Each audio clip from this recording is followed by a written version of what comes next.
Everyone has different preferences.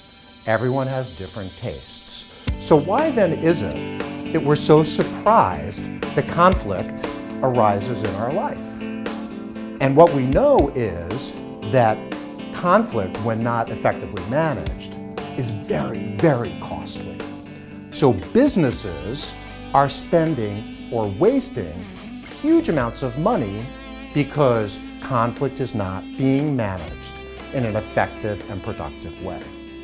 So I'm here to talk about not only conflict, but specifically to have conversations around conflict that can bring about win-win-win solutions and have both parties leaving feeling whole and heard and committing to some sort of an action in order to move the relationship forward. So I've actually spent a lot of time really learning about why people avoid difficult conversations and how to have them in a powerful and effective way. What I've done is put together my own program and actually wrote a book on the topic. Difficult Talks, How to Say What Needs to Be Said to Clients, Colleagues, and Employees. So the foundation of the book is actually a process that I take people through to gauge where they are in the process, why they feel that maybe a difficult conversation is even necessary, preparation, which I believe is key. I believe that when we're prepared to go into a conversation, we're that much more likely to achieve effective results. And then the S is speak from the heart. So that's your GPS. That's your GPS for having a difficult conversation. Foundation of all difficult conversations, you can think of it this way, it's like a three-legged stool.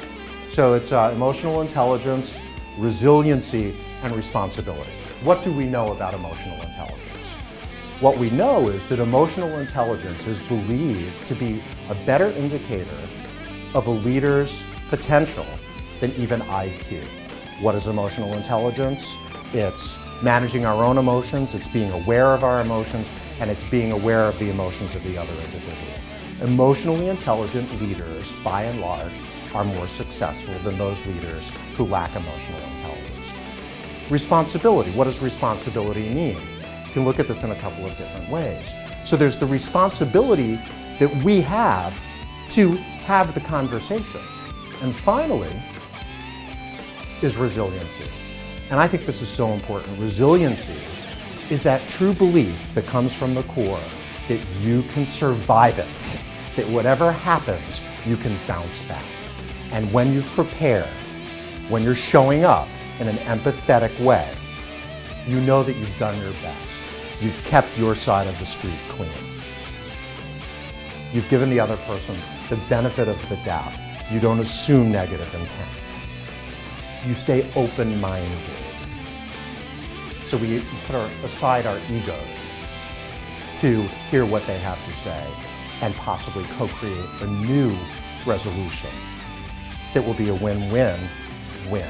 A win for me, a win for them, and a win for the relationship.